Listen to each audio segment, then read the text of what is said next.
Welcome to the world of tiny houses, where living small means living smart. Today, we delve into the architectural wonders of a 400 square foot tiny house. What are tiny houses? Tiny houses, typically around 400 square feet in size, are compact dwellings designed to maximize space efficiency without compromising on comfort or style. Advantages of tiny houses. The advantages of a tiny house are plenty, from lower construction costs and reduced maintenance to a smaller environmental footprint and simplified living.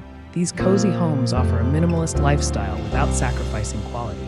Do you need planning permission? When considering a tiny house, it's essential to check local regulations regarding planning permission. Some areas may have specific requirements or restrictions for tiny house construction. Do you need building regulation?